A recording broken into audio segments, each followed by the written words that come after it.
The Old School podcast gives you factual analysis on basketball, football, MMA, boxing, pro wrestling, movies, and thought-provoking conversations that mainstream networks never acknowledge. Originally created by Scott Freeman, this podcast aims to educate young people and document the real greats in sports and entertainment. We'll stay on the cutting edge of AI, along with Scott's knowledge as a sports historian, to give you the best quality content, all for free. This is what this platform is all about: knowing your history and facts. But most importantly, this podcast will try to reinstate respect for different opinions. Too many people in today's society shame others for having a different opinion. On this platform, we embrace young people leading the charge on educated discussions with passion, respect, and of course, facts.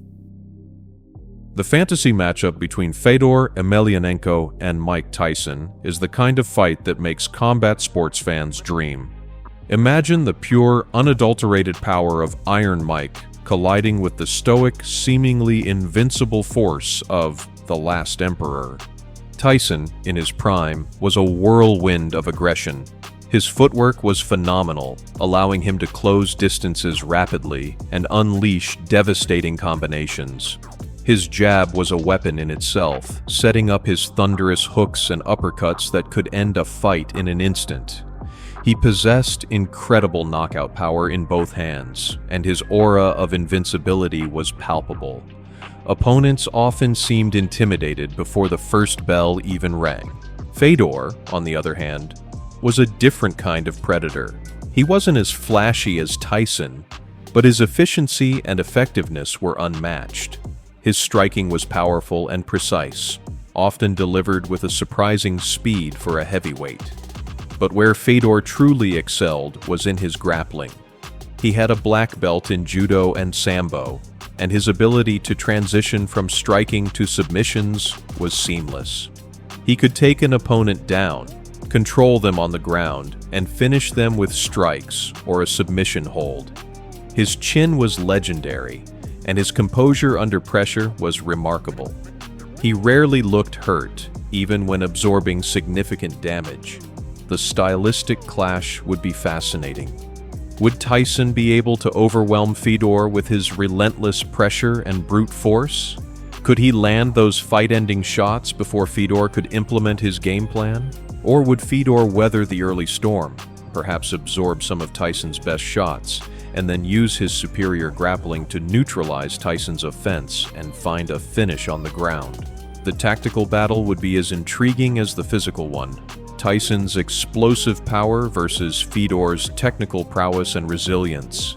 It's the ultimate clash of titans, a hypothetical battle between two of the greatest heavyweights in combat sports history. Now let's talk about influencer boxing. While it has undoubtedly brought new eyes to combat sports and provided entertainment for a specific audience, it's not in the same universe as a dream fight like Fedor versus Tyson. The core difference lies in the skill level and the stakes.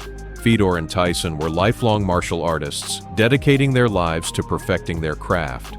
They competed at the highest professional level, facing other elite athletes who were also at the peak of their physical and mental capabilities. The training camps were rigorous, the pressure immense, and the consequences of defeat were significant, not just for their careers, but for their physical well-being. Influencer boxing, by contrast, typically features individuals with little to no prior combat sports background. They might train for a few months, learn a few basic techniques, and then step into the ring for a highly publicized exhibition.